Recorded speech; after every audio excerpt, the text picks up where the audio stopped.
Pat, you've Yeah. really covered you've been covering the M1 and now the M2. What are you seeing here? Is the M2 the big winner that everyone, that most of the press and media claimed on its at its launch, or are you seeing something different?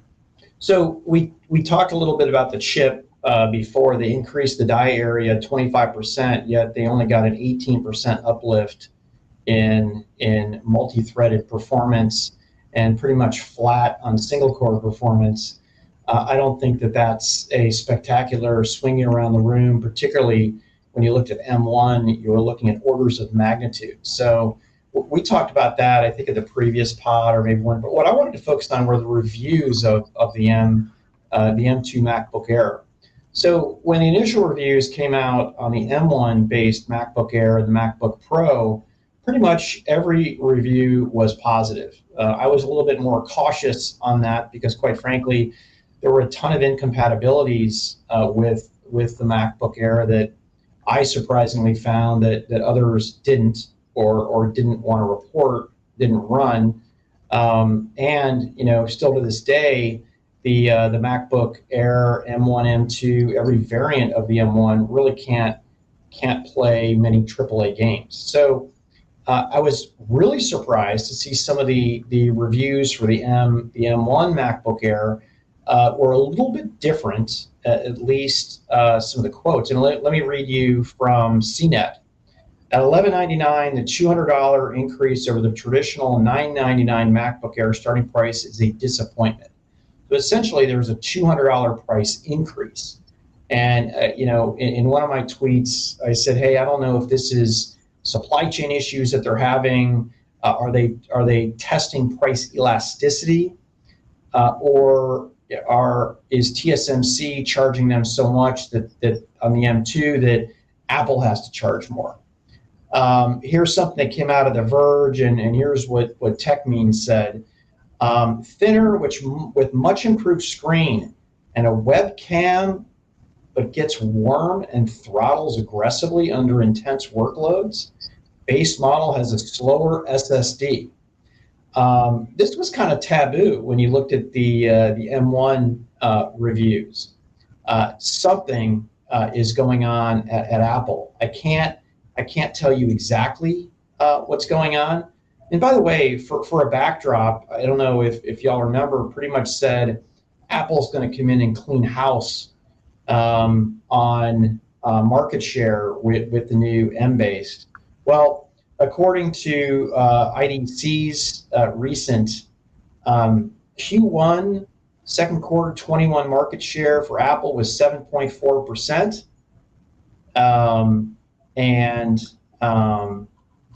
Oh, you know what? Hang on. Scratch that. I'll update that later. But I was looking at the wrong study. But still, Apple still has single-digit market share out there in the marketplace. And I think what a lot of us are realizing is that it's still a Mac, and everything that people like about the Mac and things that people just don't like about the Mac, like can't play AAA games, is still super expensive. But I just find it, interesting that we're here. Listen, and I don't want to take anything away from the engineers at Apple. The M1 and the variants of the M1 were pretty awesome, even with some of the incompatibilities. But M2, I think we can all agree, is pretty much a disappointment so far. I think the big question is going to be, can they do an M2 M1 sort of overlay and do the same thing they did with M1, which is basically bring something out that was kind of less than optimal, and then over time make it better.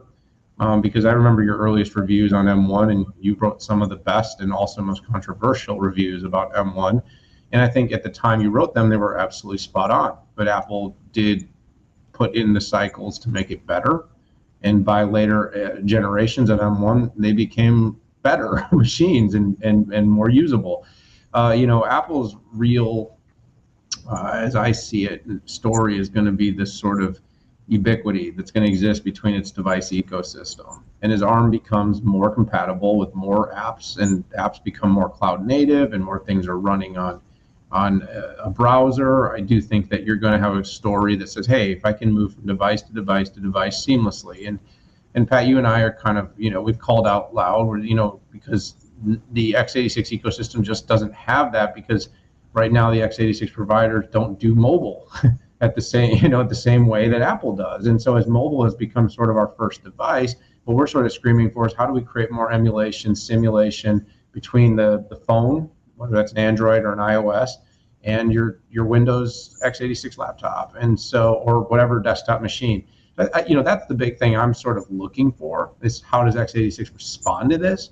I think it's something that's being crafted and considered, but it's been hard. I mean, you and I, we go to enough events together, and we've got our different phones, we've got our different laptops out, and we're kind of like trying to get our picture. We're taking a picture in the front of the room. We just want the picture to show up on our laptop seamlessly, and so we can post it on Twitter without necessarily having to, connect the device or email it to ourselves, and that kind of, that's the kind of stuff, like, when you talk about the actual power, the apps, the ecosystem, there's a lot going on, and it's not a quick review. We can't get through this in the next 30 seconds.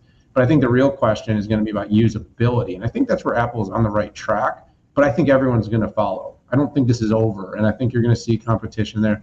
And I think in the enterprise, you still got x86 still does dominate the enterprise, commercial users. And so you've really got a kind of a three-headed race. You got the incumbent being x86. You've got Apple. Does Apple come in and make a meaningful dent in that particular space, which we've said for a long time they will, but they never really have. And then you've got the ARM-based variants of Windows that are starting to come out from all the OEMs that are going to, just like we said in the data center, they're continuing to get better, they're continuing to improve, and continuing to make a better case. And so, again, you and I say this all the time on the show. I'm going to say it one more time. I love competition. Competition spurs innovation, and innovation means better stuff for you and me to use. So rock and roll. Let's go. Yeah. So, hey, my apologies for the brain fart there.